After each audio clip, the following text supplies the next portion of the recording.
11절, 12절 한번 읽어보겠습니다. 11절, 12절 시작. 40주 40야를 지난 후에 여호와께서 내게 돌판 곧 언약의 두 돌판을 주시고 내게 이르시되 일어나 여기서 속히 내려가라. 내가 애굽에서 인도하여는 내 백성이 스스로 부패하여 내가 그들에게 명령한 도를 속히 떠나 자기를 위하여 우상을 부어 만들었느니라. 모세가 40주 40야 40일 동안 산에 올라가 있었습니다. 그리고 하나님과 얼굴과 얼굴을 맞대하면서 말씀을 들었습니다. 그 40일 동안 모세가 개인적으로는요 참 은혜 많이 받았을 것입니다. 은혜 충만했을 것입니다.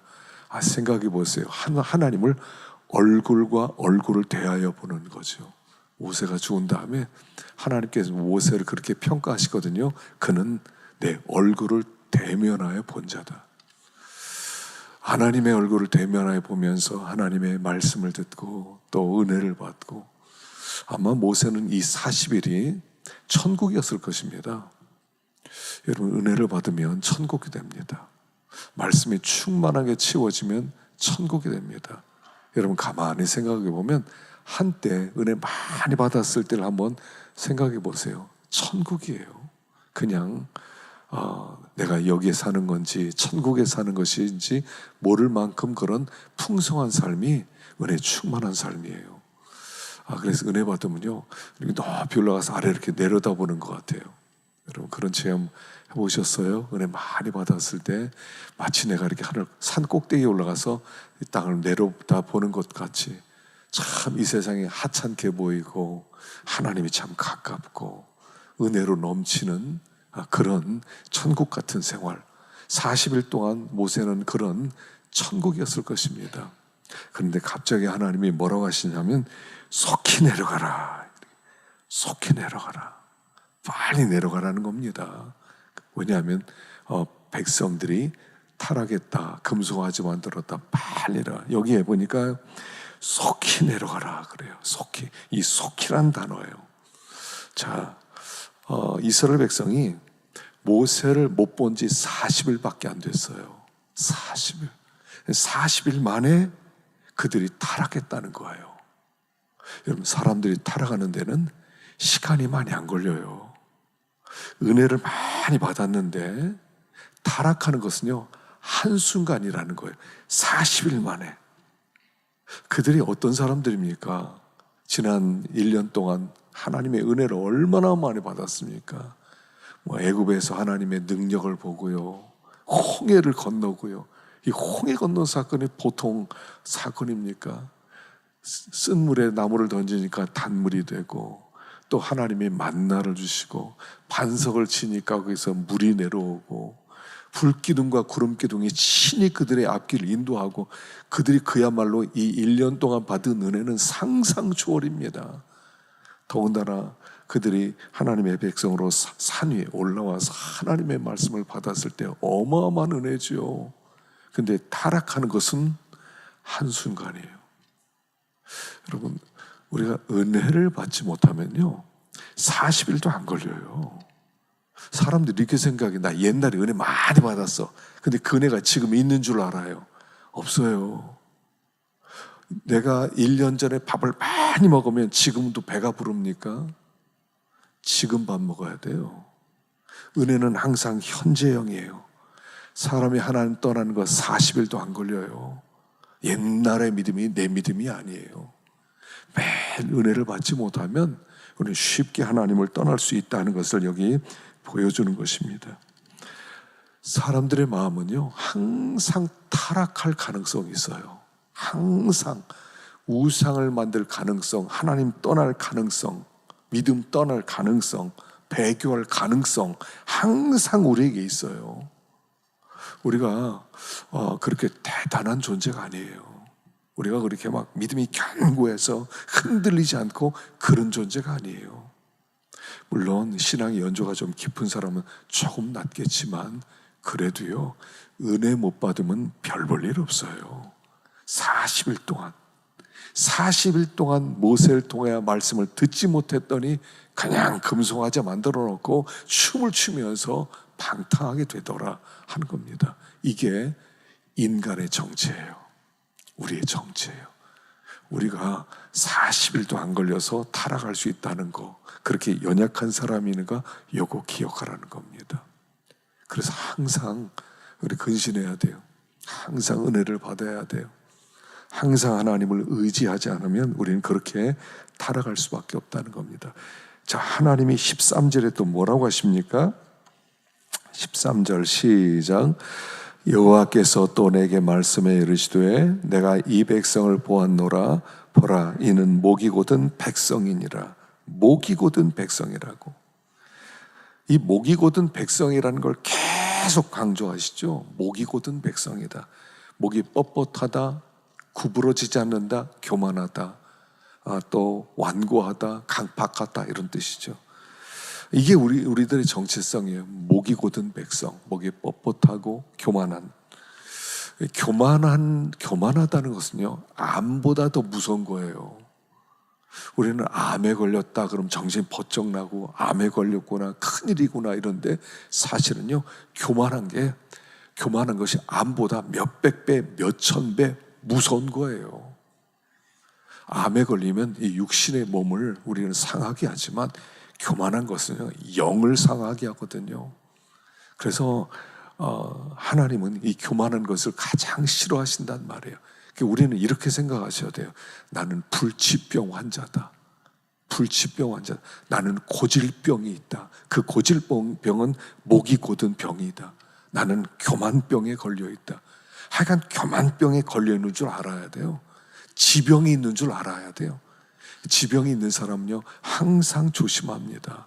항상. 혈압이 있는 사람은 혈압약 계속 매일 먹어야 돼요. 그 조금 끊으면 나중에 툭 터져서요, 뇌출혈, 뇌졸중도 올 수 있고요.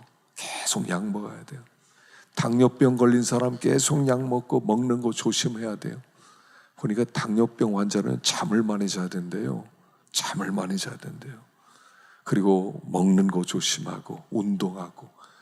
이렇지 않으면 그냥 당뇨로 죽는 거예요. 지병이 있다는 걸 알아야 돼요. 우리의 지병은 뭐냐면 교만병이에요. 교만병.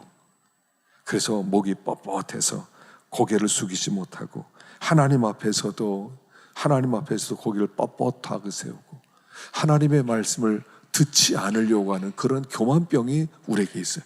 이 교만병이 도지는 게 문제예요. 이게 도지면요, 이건 아무도 못 말려요. 천하에서 자기가 제일 귀한 사람이고 제일 중요한 사람이고 자기가 자기밖에 없어요.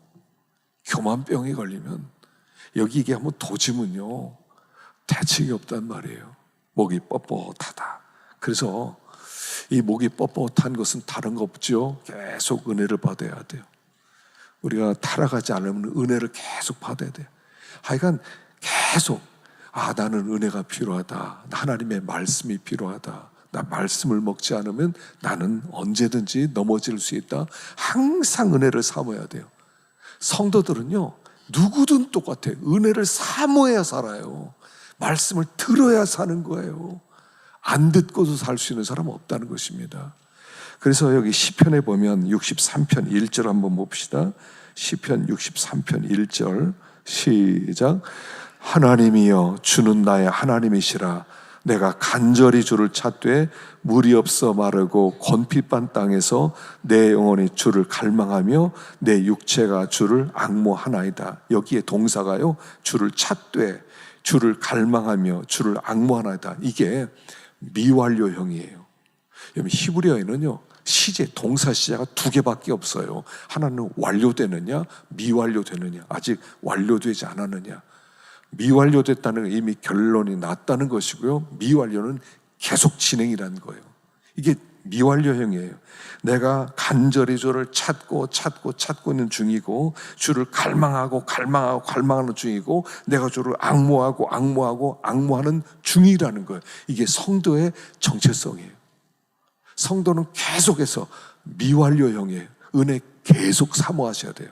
됐다 이런 거 없어요. 됐다. 우리는 이 정도면 됐다, 바울도 그래서 내가 이제 내 잡았다 함도 아니라고 그랬어요. 얻었다 함도 아니라 잡힌 바 된 그것을 잡으려고 달려가노라. 신앙생활을 계속 달려가는 겁니다. 이대로 됐어. 난 충분해. 이제 더 은혜 받을 필요가 없어. 그렇지 않고요. 계속 은혜 사모하고, 계속 말씀 묵상하고, 계속 기도하고, 하나님께서 나를 불쌍히 여겨주시도록 계속 하나님께 엎드리고, 계속 그걸 하셔야 돼요. 그래야 살아요. 마치 이 신부전증 걸리신 분들은요, 이틀이나 3일에 한 번씩 혈액을 투석을 합니다. 피를 다 빼내가지고요, 한 번씩 몇 시간 동안 피를 돌려서 걸러내야 돼요. 그렇지 않으면 죽어요. 계속 한 2, 3일에 한 번씩요, 나중에 심해지면 이틀에 한 번씩 계속 혈액 투척하듯이. 하여간 이거 안 하면 나 죽는다. 여러분, 그게 얼마나 답답하겠어요. 신부전증으로 세상 떠난 분들도 있고, 신부전증 걸리신 분들 보면 저 사람 말이에요, 이틀에 한 번씩 병원에 가서 반나절 누워 있어야 돼요. 반나절 피 돌리고 또 나와서 또 한 이틀 살고, 그 다음 또 가고 또 가고. 이게 우리가 그래야 된다는 거예요. 우리는 하나님의 은혜를 그렇게 못 받으면 우리는 죽는단 말이에요. 우리는 금송아지를 만들 수밖에 없는 교만한 자들이라는 거예요. 계속 은혜를 받아야 돼. 계속 은혜로 채워져야 돼요. 그래서 간절히 주를 찾고, 주를 갈망하고, 주를 앙모하고, 계속. 신앙은요, 계속성이에요. 이제는 됐다, 이 정도면 됐다, 나는 다르다, 그런 생각하지 마세요. 똑같아요. 다 똑같아요. 누구든 다 똑같아요. 하여간 나는 좀 특별하다 이렇게 생각하는 순간 무너지는 거예요. 나는 너와 다르다 하는 순간 그냥 무너지는 거예요. 나는 아주 교만하다. 나는 목이 뻣뻣하다. 나는 참 강팍하다. 계속 이게 있어야 돼요. 나 은혜 없이 못 산다. 하나님 말씀을 주세요. 매일이요, 성경 많이 읽으셔야 돼요. 성경은요, 연구하는 책이 아니에요. 사람들이 막 성경 연구하려고 그래. 성경은 그냥 사랑의 메시지예요. 사랑하는 사람 만나면 막 말 듣고 막 연구합니까? 왜 저렇게 말했나 연구하자. 성경은요, 그냥 사랑의 책으로 그냥 읽는 거예요. 사랑의 책으로. 주님 나를 사랑하는구나. 참 은혜스럽다. 나 이렇게 말씀하셨네. 이렇게 말씀하셨네. 말씀을 듣는 가운데 은혜가 항상 넘치는 거예요. 항상 은혜가 넘쳐야 돼요. 그렇지 않으면 우리는 목이 뻣뻣하다. 이것을 기억해라 하는 것입니다. 자, 14절 봅시다. 14절 몇 개를 뽑았는데요. 14절 시작. 나를 막지 말라. 내가 그들을 멸하여 그들의 이름을 천하에서 없애고 너를 그들보다 강대한 나라가 되게 하리라 하시기로, 여호와께서 심히 분노하사 너희를 멸하려 하셨으므로 내가 두려워하였었노라. 여호와께서 또 아론에게 진노하사 그를 멸하려 하셨으므로. 자, 3번 반복됩니다. 나를 막지 마라. 내가 그들을 멸하려 그들의 이름을 천에서 없애버리겠다. 19절에 여호와께서 심히 분노하사 너를 멸하려 하셨으므로. 20절에서 아론에게 진노하사 그를 멸하려 하셨으므로. 3번 반복돼요. 이게 우상숭배가 이렇게 무섭다는 겁니다. 목이 뻣뻣해서 만든 그 우상이 하나님을 이렇게 진노하게 하신다는 거예요. 내가 멸해버리겠다. 우상숭배는요, 하나님께서 멸해버릴 죄라는 거예요. 하나님이 그렇게 진노하신다는 거예요. 내가 멸해버리겠다. 멸하겠다. 3번이나 반복되는 거예요. 우리가 그냥 하나님을 섬기면서 어떤 때는 우리가 하나님의 전심을 다 드리지 않아요. 그래도 하나님 가만두셔요. 그럼 하나님이 됐다, 하나님이 이 정도는 봐주시나 보다, 이 정도는 하나님이 봐주신다, 이렇게 생각해요. 그 수준을 낮춰요. 근데 그 기간에 하나님은 어떤 마음이라고요? 멸해버리겠다는 거예요. 하나님이 멸해버리겠다, 진노하셨다, 너무 화를 내신다. 자, 우리가요, 하나님보다 더 사랑하는 거 있고요, 하나님보다 더 의지하는 거 있고, 마음에 대충 다들 가지고 있지 않아요? 근데 하나님이 진노하신다는 걸 좀 멸해버려야 되겠다. 근데 우리는 몰라요. 멸해버리겠다. 이게 얼마나 무서운 죄냐는 것을 가르치는 거예요.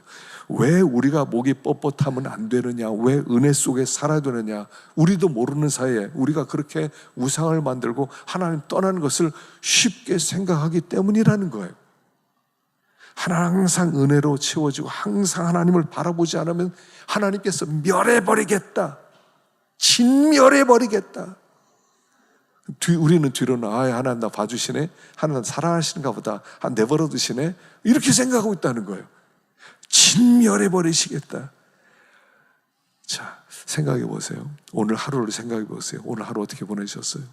지난 일주일을 어떻게 보내셨어요? 주일로 3일 동안 이렇게 하나님이 진노하실 만큼 우리 마음이 뻣뻣하고 우리도 모르게 우상을 더 붙드는 그런 마음은 없었냐는 거예요. 우리 하루하루 살아야 하는 것 자체가 기적이라는 거예요. 여기 그들이 죽지 않은 건 기적이에요. 하나님을 이렇게 진노하게 하고 그들이 살아있다는 것은 하나님의 놀라운 은혜라는 거예요. 죽어야 돼요. 죽어야 되는데 그들을 살려놨다는 거예요. 모세가 하나님 앞에 기도해서 40주 40야를 다시 산에 올라가서 엎드려서 제발 이 백성 살려주세요. 모세의 기도가 그들을 살리는 거예요. 모세의 기도 때문에 그들이 죽어야 되는데 살아있는 거예요. 우리도 마찬가지예요. 우리 죽어야 돼요. 오늘도 죽어야 되는 하루였어요. 지난 일주일도 죽어야 되는 하루였어요. 근데 우리가 누구의 기도 때문에 살아있어요? 첫째는 성령님의 기도 때문에 살아있어요. 자, 로마서 8장 26절, 로마서 8장 26절 시작.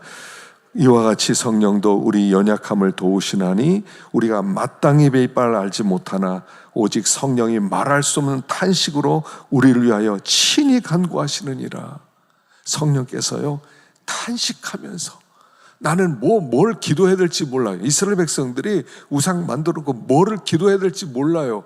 그냥 고개 푹 숙이고 있어요. 그랬더니 모세가 올라가서 하나님의 마음으로 하니까 하나님이 얼마나 화를 내는 거 알고 하나님이 얼마나 진노하는 거 아니까 엎드려서 하나님 살려주세요. 이들을 죽이시려면 내 이름을 생명책에서 지워주세요. 그렇게 하나님 앞에 기도하는 거예요. 그 기도 때문에 살려주시는 거예요. 성령님이 말할 수 없는 탄식으로, 성령님은 하나님의 마음을 아시잖아요. 하나님이 어떤 마음을 가지는지 알으니까 탄식하면서 하나님이 한 번만 봐주세요. 제가 더 잘 인도하겠습니다. 더 잘 깨우치겠습니다. 그러면서 우리가 지금 살아있는 거예요. 성령님의 기도 때문에, 또 성부의 성자 예수 그리스도의 기도 때문에. 로마서 8장 34절 시작. 누가 정죄하리요? 죽으실 뿐 아니라 다시 살아나신 이는 그리스도 예수시니 그는 하나님 우편에 계신 자요 우리를 위하여 간구하시는 자신이라. 예수 그리스도께서 하나님 보좌 우편에서 우리를 위하여 간구하고 있다는 거예요. 이 기도, 성령 하나님의 탄식, 성자 예수 그리스도의 기도, 그게 오늘 우리를 기고동자하게 만들고 하나님의 은혜를 받게 하시는 가장 중요한 근거다 하는 것입니다. 죽어야 됐어요. 우리는 그냥 천벌을 받아 죽어도요 당연한 거예요. 하나님의 진노 속에서 우상을 섬긴 우리는 그렇게 돼야 돼요. 근데 주님께서 기도해 주신 하나님, 오래만 놔두시죠. 오래만 내가 더 걸음을 두고 땅을 파고 내가 돌보겠습니다. 그래서 내가 지금 살아있는 거예요. 우리 잊어서는 안 돼요. 우리가 의롭기 때문에, 떳떳하기 때문에 오늘 이렇게 건강하게 다니는 게 아니라는 거예요. 은혜라는 거예요. 오늘도 은혜를 입었어요. 하나님 우리를 붙들어 주셨어요. 그래서 내가 살아있어요. 3번씩이나 내가 멸하겠다. 하나님의 의지예요. 하나님의 공의예요, 공의. 그런데 모세의 기도 때문에, 성령님의 기도 때문에, 예수 그리스도의 기도 때문에 오늘 우리가 살아있는 거예요. 이걸 잊지 말라는 거예요. 자격이 있는 게 아니에요. 의로운 게 아니에요. 잘난 게 아니에요. 똑똑히 기억해야 돼요. 잘난 사람이 없어요. 은혜 받은 사람만 있는 거예요. 은혜 받은 사람. 오늘도 은혜 받은 거예요, 우리가. 이거 잊으면 안 돼요. 은혜 받아서 오늘 살아있는 거예요. 자격 있어서 떳떳하고 이런 게 아니에요. 은혜 받아서 그런 거예요. 은혜 받아서. 멸하셔야 했는데 예수 그리스도 때문에, 성령님 때문에 내가 그 은혜를 받고 있다 하는 것입니다. 자, 그래서 모세가 어떻게 했나 봅시다. 21절 읽어봅시다. 시작. 너희의 죄 곧 너희가 만든 송아지를 가져다가 불살라 찢고 티끌같이 가늘게 갈아 그 가루를 산에서 흘러내리는 신에 뿌렸느니라. 기도만 하지 않았습니다. 모세가 결단을 내립니다. 자, 이 금송아지예요. 금으로 만들었어요. 금으로. 이게 작은 우리가 보통 보는 소 이런 게 아닙니다. 거대한 금송아지예요. 거대한 금송아지. 그들이 가지고 있었던 금고리, 귀고리, 발고리 다 갖고 와서 그걸 녹여가지고 어마어마하게 큰 금송아지를 만들었어요. 그걸 다 빻아서 가루로 만들어요. 가루로만. 그리고 산에 물이 쏟아지는 거기에 신에 그걸 쏟아버려요. 여러분 아깝지 않으세요? 저 이걸 읽으면서 아깝더라고요. 그거 지금까지 남아있을라나? 그런 생각들도 어디 남아 이거 주웠으면 좋겠다. 야, 그 여기서 쏟아서 거기에 뭐 사금이 많이 나오나? 이런 생각 들었어요. 무슨 얘기겠어요? 하나님과 우리 사회를 가로막는 어떤 것도 쓰레기다 하는 얘기예요. 하나님과 우리 사회를 가로막는 금이라고 하는, 그 당시 사람들도 금이라고 할 때는 가장 값비싼 물질이었어요. 근데 그 값비싼 것이 하나님과 우리 사회를 가로막고 있다 하면 그건 쓰레기에 불과하다고 선포하는 거예요. 얘들아 보아라. 하나님이 얼마나 중요한 분인 줄 아느냐?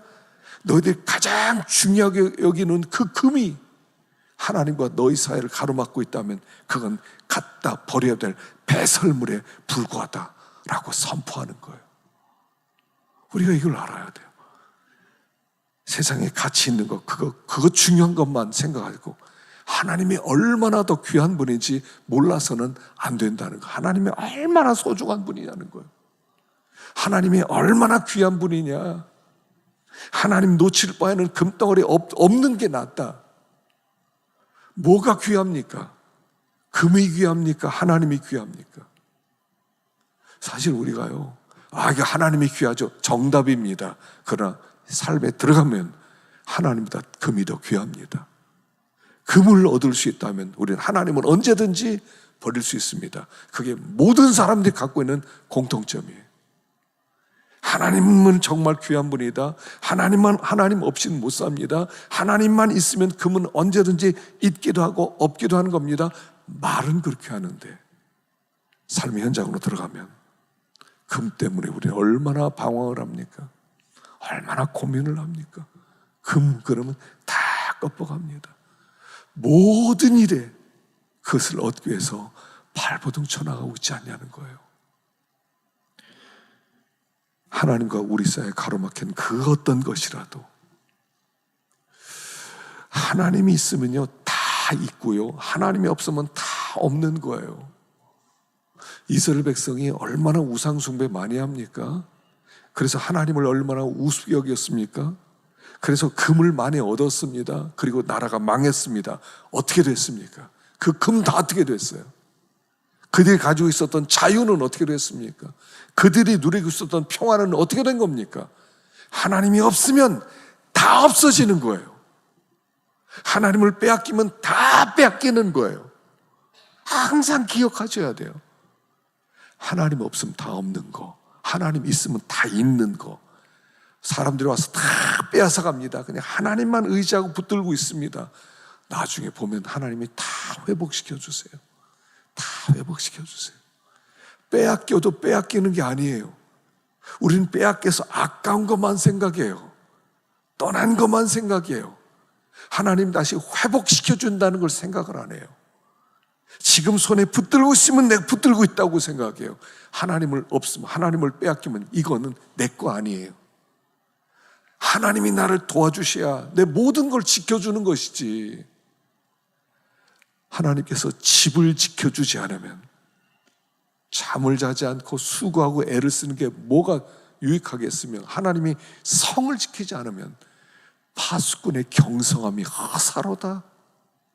내가 나를 지킨다고, 내가 내 걸 지킨다고 애를 써보세요. 내가 내 금 지키겠다고 애를 써보세요. 근데 하나님이 나를 크신 팔로 안아주지 않으면, 보호하지 않으면 내 거 아니에요. 하나님이 품어주셔요. 하나님이 크신 분이라는 거예요. 하나님과 너희 사이에 가로막히는 이 금은 너에게 필요 없는 거다. 하나님을 의지해라. 하나님을 붙들어라. 이거 하나 배워야 돼요. 우리가 살아가면서 이거 하나 깨달아야 돼요. 하나님이 지켜주시면 그대로 있는 것이고, 하나님이 안 지켜주시면 내 거 아니다. 하나님이 병을 막아주셔야지, 하나님이 병을 막아주지 않으면 내가 가지고 있는 한순간에 내 거 아니다. 하나님이 지켜주셔야 돼요. 내가 나를 지키고 이런 게 아니에요. 하나님이 지켜주셔야 돼요. 그래서 하나님과 우리 사이에 가로막힌 게 크게 아무리 크다 하더라도 하나님만 그냥 의지하세요. 그냥 하나님만 붙드세요. 그러면 아무도 건드리지 못해요. 하나님이 그대로 다 보존시켜 주신다 하는 것입니다. 그러니까 하나님만 바라보는 거예요. 하나님만. 그래서 시편 25편에 이런 말씀이 있어요. 여호와의 친밀함이 그를 경외하는 자가 있으니 그가 그물에서 건지시리로다. 하나님을 친밀히 하는 거예요. 하나님을 경외하고 하나님을 친밀히 했더니 하나님께서 가는 길에 그물에서부터 우리를 건져주시더라는 거예요. 하나님 친밀하게 하면 우리 하나님께서 우리를 보호해 주세요. 이 세상 자체는요, 그래서 너는 이 세대를 본받지 말고, 그래서 로마서 12장 2절 마지막으로 한번 읽어보겠습니다. 시작. 너희는 이 세대를 본받지 말고 오직 마음을 새롭게 함으로 변화를 받아 하나님의 선하시고 기뻐하시고 온전한 뜻이 무엇인지 분별하도록 하라. 이 세대는 뭐냐면 우상세대란 뜻이에요. 우리가 살아가는 이 세대는 우상세대.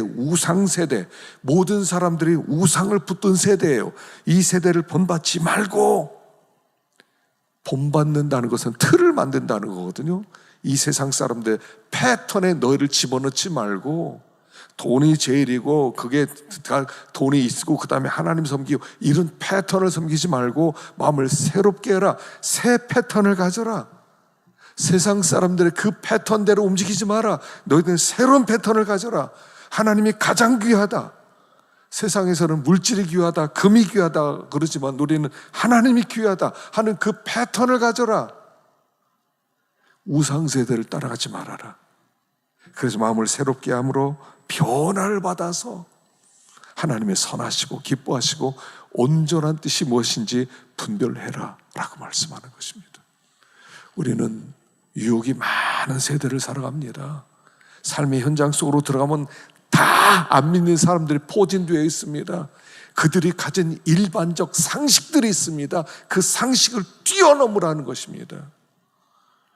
그게 전부다 이러지 말고 이 일을 위해서 애를 써라. 이 일을 위해 애를 써라 라고 말씀하는 것입니다. 그래서 하나님 있으면 다 있는 거예요. 지금 여기서 우리에게 뭘 보여줍니까? 하나님이 우리를 향하여 어떤 마음을 가지고 있는지를 보여주는 거예요. 어떤 마음을 가지고 있는지. 그래서 비밀이라고 할 때요, 비밀, 소드라는 단어인데요, 이 소드라는 단어는 하나님의 비밀. 이 비밀은 하나님이 자기와 친밀한 자에게만 밝혀주는 거예요. 얘들아, 내가 하려는 일, 내 마음을 잠깐 보여줄게. 그 비밀이에요. 하나님의 말씀이 비밀이에요, 우리에게. 얘들아, 내가 이런 일에 대해서 이렇게 진노하고 있단다. 나를 이렇게 섬기면 내가 이렇게 기뻐하고 이러지 않으면 내가 안 기뻐한단다. 너만 알고 있어. 이게 친밀한 자에게 보여주시는 거예요. 하나님의 말씀. 은혜를 사모하는 사람들에게 오늘 이 비밀을 가르쳐 주는 것입니다. 자, 우리 찬송 부르겠습니다.